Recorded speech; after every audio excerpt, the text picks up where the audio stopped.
In 1978, a 21-year-old bodybuilder with no acting experience walked onto the Incredible Hulk set. He was deaf, he was terrified, and Bill Bixby took him under his wing. For years, people thought they barely worked together, but Lou Ferrigno just revealed the truth. Bixby spent hours off camera teaching him how to act, how to move, how to feel. He protected Lou's hearing aids from the green makeup. He even helped him through 12-hour days that left a third of the crew sick or quitting. But the real story isn't about fame. It's about loss, pain, and a bond that changed both their lives forever. In 1947, when Bill Bixby was just 13 years old, something happened inside Grace Cathedral in San Francisco that people would whisper about for years. During a choir service, while dressed in his robe, young Bill quietly took out a slingshot and aimed it at the bishop. He hit him right there during the service. This wasn't a childish accident. It was something he had planned. He was banned from the choir forever. That small choir stipend had meant the world to his family. His mother, Jane, who worked at I, Magnin & Co. as a senior manager, was trying to keep their family afloat after years of financial pain. The scandal embarrassed her deeply and hurt their already fragile reputation. But the moment also said something bigger about Bill. He wasn't afraid of authority. He'd rather break the rules than be quiet when something felt wrong. That pattern would follow him for the rest of his life. By 1952, Bill was 18 and facing the draft for the Korean War. He knew the risks. Over 36,000 Americans had died in that war. Instead of waiting for the Army to take him, he made a sharp move. He enlisted in the Marine Corps Reserve. He served in VMA 141, a unit with a dark history. 18 of its 41 officers had been killed during World War II at Guadalcanal. Bill earned just $95 a month as a private first class. That was less than what he could make working any regular job, but staying stateside gave him a chance to survive and to dream bigger. While others his age were going off to fight, Bill was managing personnel files at Naval Air Station Oakland, staying close to home. That decision may have saved his life and his career. The reason this mattered so much goes back to his childhood. Bill grew up during the Great Depression. His father, Wilfred Bixby II, was just a store clerk earning $18 to $22 a week. That's about $350 to $400 today. His mother's job at IMAG, around $35 to $40 a week. But it still wasn't enough. When Bill was 8 years old in 1942, his father joined the Navy and left for the South Pacific. That left Jane to raise him alone. They moved into smaller and smaller homes. Bill often went to bed hungry. They relied on church food programs to get by. That's why the choir money mattered so much and why being kicked out hurt more than just his pride. In 1956, Bill left UC Berkeley just a few credits short of graduation. He was broke but determined. He took a job at the Hollywood Roosevelt Hotel for just $40 to $45 a week. That wasn't enough to live on, so he also worked as a lifeguard at the hotel pool, making another $15 to $20. He worked 12 to 14 hours a day and lived in a tiny 8-week room nearby. He ate leftover hotel food and spent any spare change on acting classes. But the Roosevelt wasn't a random choice. It was a smart move. That pool was a magnet for stars like Clark Gable and Marilyn Monroe. One day, some Detroit ad executives saw him there and offered him a modeling job that paid $200 a week, 3 times what he made at the hotel. That moment changed everything. In 1959, he took his last $75 and bought a bus ticket to Detroit. He had been offered a role in a stage play called The Boyfriend. The Detroit Civic Theater could only pay him $25 a week. His rent was $20, so there was almost nothing left for food. He survived on beans and bread and lost 18 pounds during the production. But that role gave him something far more valuable than money. Talent scouts noticed him. When he got back to LA, they offered him $300 a week. That little $75 gamble turned into a full career. With the money he earned from the Detroit show, just $200 total, he paid for classes at the Estelle Harmon School of Acting. And that's where an agent found him and signed him. Just 2 years later, he got his first real TV job on The Many Loves of Dobie Gillis. Then, in 1963, he walked into an interview and said, "Hi, I'm Bill Bixby." The producer, Jack Chertok, looked at him and replied, "No, you're not. You're Tim O'Hara." That's how he landed the lead role on My Favorite Martian, which ran until 1966 and became one of the top 10 shows on TV. It ranked number 10 during the 1963 to 64 season with a rating of 26.3. But the work was brutal. While other shows filmed 3 to 4 days a week, this one filmed 5 full days with up to 75 setups daily. They had no rehearsal time, and as soon as one episode wrapped, they were handed the script for the next. Every episode cost around $57,000 to make. That role made Bill famous, but it also made him worry. Would he ever escape the image of Tim O'Hara? To break out, he took small movie roles, even uncredited ones. In 1963, he played a tattooed sailor in Billy Wilder's Irma Luce alongside Jack Lemmon and Shirley Millane. The movie earned $25.2 million and was banned from TV for years due to its plot. Even though his role was small, he learned how big studio sets worked and built connections with top directors. In 1967, he got cast in Clambake as James J. Jameson III, opposite Elvis Presley, but things on set were chaotic. Elvis had gained weight, slipped in his bathroom, and hit his head. The shoot was delayed. Elvis was also miserable making another goofy musical. His entourage caused daily chaos: pie fights, firecrackers, water battles. MGM had to send warnings to control the madness, but Bill stayed professional. Elvis respected him, even borrowing one of Bill's favorite spoken word tracks, "Softly as I Leave You," for his concerts years later. The movie still reached Soca 15 at the box office. The next year, in 1968, Bill acted again with Elvis in Speedway. He played Kenny Donford, a gambler whose addiction nearly ruined his friend's racing career. It was the first big movie about NASCAR and even featured real racers like Richard Petty and Cale Yarborough. Elvis earned $850,000 plus 50% of profits. Bill's character was complex, flawed, and emotional. It was one of his strongest early film performances. Around that time, Bill was tired of just acting. In 1970, during the courtship of Eddie's father, he started directing. The show, which ran from 1969 to 1972, featured him as Tom Corbett, a widowed dad raising his son Eddie. The emotional chemistry between him and child actor Brandon Cruz stunned audiences. In total, he directed 8 episodes, including The Karate Story, which aired in January 1972. He earned an Emmy nomination in 1971 for that role. His directing style was careful, perfectionist, and hands-on. He knew what he wanted and pushed everyone to reach it. Back then, most lead actors weren't allowed to direct, but Bill made it happen. In 1976, he shocked audiences again. He played Willie Abbott in Rich Man, Poor Man, a man shaped by greed and power. This was a dark role, far from his warm fatherly image. The miniseries averaged 34.9 million viewers per episode. His performance earned him another Emmy nomination. People were stunned to see him playing a morally broken man, but that's what made it powerful. One of his most surprising roles came in 1973 when he starred in The Magician. He played Anthony Blake, a real magician who solved crimes. What made it special was that every magic trick he did on screen was real. No special effects, no trick photography. He trained with magician Mark Wilson and learned sleight of hand mentalism and escape acts.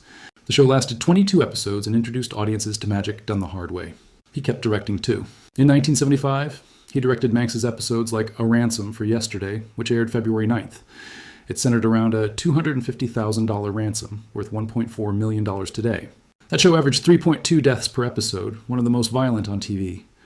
Bill's direction focused less on the violence and more on the emotional aftermath. He handled 4 total episodes, including a word called Courage and Hardball, proving he could take on tough crime stories and still make them feel human. In November 1977, Bill Bixby walked into CBS meetings with a bold demand. He told them the Hulk series wasn't going to be a silly kids show. He said it would be serious, real drama. He didn't want bright colors or cartoon-like jokes. He wanted to show pain, loneliness, and struggle. At first, the producers didn't believe him. They expected something like the 1960s Batman. But when the pilot aired on November 4th, 1977, it shocked everyone. It looked like a horror film with sad piano music and dark shadows. Bixby played Dr. David Banner like a real man drowning in guilt. That pilot became CBS's highest-rated TV movie of the year. And just like that, Bixby proved his point. The full series started on March 10th, 1978, and ran until May 12th, 1982, with 80 episodes in total. Behind the scenes, it was a tough job. Lou Ferrigno, who played the Hulk, had to sit through 3.5 to 4 hours of makeup every day. On the pilot, he sat for 20 hours straight. After makeup, he still had to act for 12 to 14 hours in full costume. He couldn't even wash off the paint easily. They had to install a special shower in his trailer, and 2 assistants would scrub his back. Some weeks they worked only 3 long days. Other times they worked 7 days without a break. His green makeup caused skin problems. The appliances on his face felt like jelly stuck to his skin. The makeup team changed several times. It wasn't easy. But even while all this was going on, Bixby wasn't just acting. He started directing episodes too. In 1981, he directed the 2-part story called The First, which became one of the most powerful in the series. That same year, something happened that would change Bixby forever. On March 4th, 1981, he was on a ski trip at Mammoth Lakes with his 6-year-old son, Christopher. The boy developed a sudden throat infection. At the hospital, the doctor was busy removing a splinter from another patient's finger while Christopher waited. By the time they tried to insert a breathing tube, it was too late. Christopher went into cardiac arrest and died. Bixby said later, "My son suffocated while the doctor was removing a splinter from another doctor's finger. That loss crushed him." He said for 2 years he was filled with rage and couldn't think straight. Just over a year later, on April 7th, 1982, Christopher's mother, actress Brenda Benet, committed suicide. She was only 36. She lit candles, laid down in the bathroom, and shot herself with a .38 revolver. Bixby and Benet had divorced the year before. Friends said she had been drowning in grief ever since their son died. She had also ended a relationship just 2 weeks before. It was too much. Bixby lost both his child and his former wife within 13 months. To survive, he threw himself into work. In late 1981, he started directing episodes of Mr. from Merlin. One of the first aired on October 14th, 1981, called The Cloning of the Green. The show only lasted 22 episodes, ending in March 1982, but Bixby directed many of them, pushing through his pain. People on set said he stayed warm and kind even when he was clearly hurting. Directing became his way to survive. That need for connection and family had already started years earlier when he worked on the courtship of Eddie's father from 1969 to 1972. The boy who played Eddie, Brandon Cruz, didn't come from a stable home. Bixby took him under his wing. Off-screen, they formed a deep bond. Bixby called Cruz his real-life family. He once said, "I didn't know I had that part of me until after the show." And that was thanks to Brandon. When Bixby lost his son in 1981, Cruz became even more important to him. Years later, Cruz named his own child after Bixby to honor their lifelong bond. On The Incredible Hulk, Bixby formed another surprising bond with Lou Ferrigno. Ferrigno was only 21 when he joined, the youngest Mr. Pereira Universe winner in history, but he had no acting experience. Bixby taught him patiently. During long night shoots, Bixby would quietly show Ferrigno how to express emotion. Over time, Ferrigno began calling Bixby a father figure. Even decades later, Ferrigno said the episodes Bixby directed were his favorites. That bond helped Ferraro grow into a real actor. In 1988, Bixby returned as David Banner in a TV movie called The Incredible Hulk Returns. This time, it wasn't on CBS. It was on NBC, and it introduced something new, Marvel's Thor. That was Bixby's idea.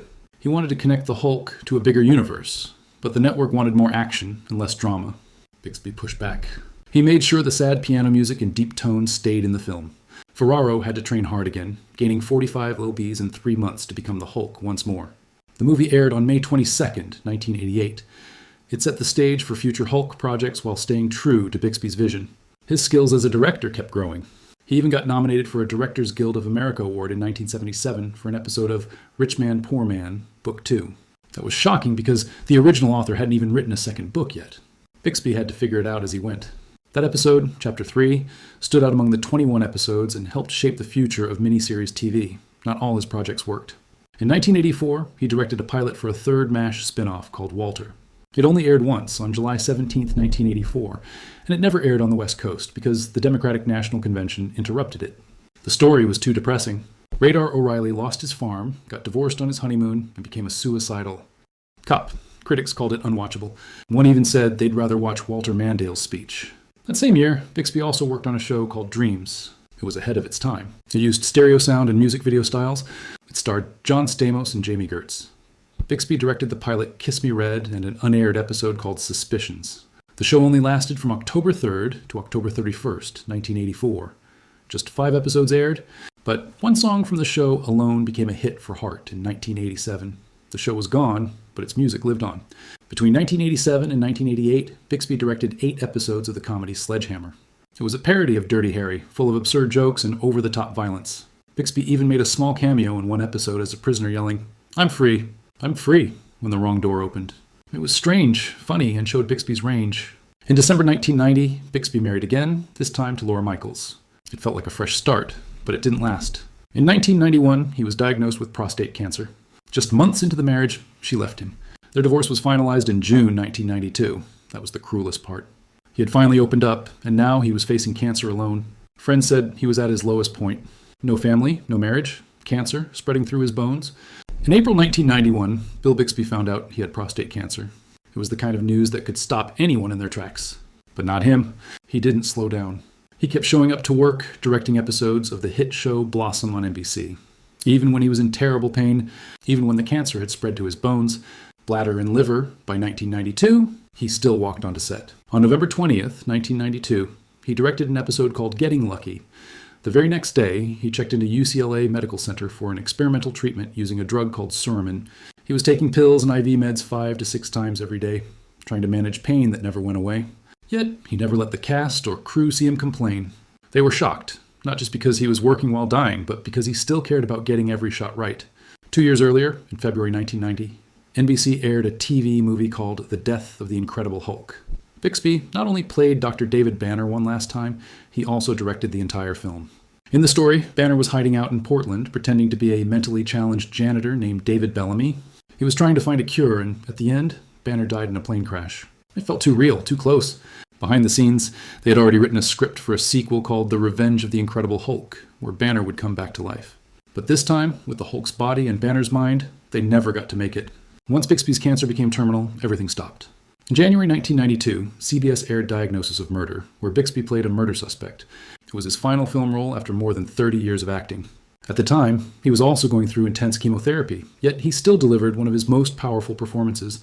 He filmed it in Vancouver, the same city where he had shot his last Hulk movie. No one could believe how sharp he still was. Marat Hartley was also in the movie. They had worked together before. Watching Bixby keep going through it all left a deep mark on everyone there. On November 21st, 1993, Bill Bixby died at 59 years old in his Century City home. For 3 years, cancer had torn through his body. But even then, doctors said he lived nearly 2 years longer than they expected. His death ended more than just a life. It shut the door on a Hulk sequel that fans had hoped for. The script for The Revenge of the Incredible Hulk had already been written back in July 1990, but without Bixby, there was no Banner. At his funeral, hundreds from the industry came. They didn't just see him as an actor. They remembered a man who kept showing up, who stayed kind, who gave everything he had every day. Even in pain, Bixby never stopped helping others. He mentored young actors and crew members one by one. People said he crawled inside your mind to understand your problems before giving advice. And he did all this while taking multiple pain meds, enduring constant treatments, and still smiling. His co-star, Brandon Cruz, from The Courtship of Eddie's Father, said Bixby never talked down to anyone. He treated everyone the same, even when he was dying. Years earlier, Bixby had also suffered through things most people would never recover from.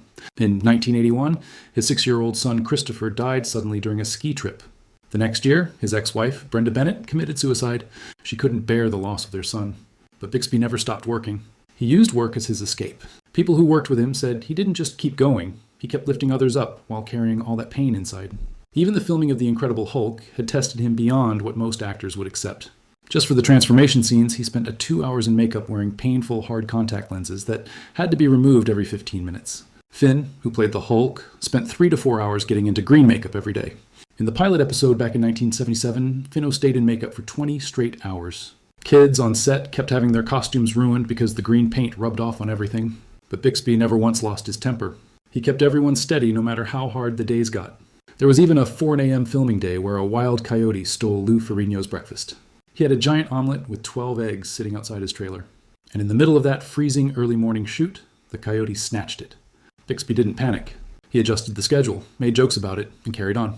It became part of the legend. No breakfast explains why the Hulk's so pissed. What most people don't know is that Bixby had personally trained Ferrigno. Ferno had never acted before, and because he was hard of hearing, it made things even tougher. Bixby took hours of his time off camera to help him with dialogue, positioning, even understanding emotions through movement. Ferrigno wore hearing aids, and Bixby made sure makeup artists never got green paint near his ears. Ferrigno said Bixby was like a father to him. He even watched Bixby's old shows to learn how to act. One day, Cary Grant came to set just to meet the Hulk. Bixby made sure Ferrigno got his photo. He was always lifting others up, always making sure everyone had what they needed. But the filming schedule for The Incredible Hulk was a nightmare. They didn't have their own soundstage. They were moving locations constantly. By the 4th season, a third of the crew had quit or gotten sick. Days ran 12 to 14 hours. Sometimes Ferrigno worked until 2 a.m., but Bixby never missed a day, never collapsed, never cracked. Even while directing Blossom just 5 days before he died, he was still holding it all together. Bixby and Ferrigno didn't share much screen time, but their connection was real. Bixby would act out how Banner felt before the transformation scenes, so Fino could match the emotions without words. He was coaching him while also doing his own performance. That's why the death of the Incredible Hulk felt so emotional. You could feel the pain not just from Banner, but from Bixby himself. When NBC realized how well that movie did, they planned more. The next one would have brought Banner back to life, but cancer ended all of it. Bixby directed his final Blossom episode just 6 days before he passed. Ferrigno says the lessons he got from Bixby weren't just about acting. They were about life, fame, work, dignity. And once Bixby was gone, the planned Hulk revival disappeared too. Without him, it didn't feel right.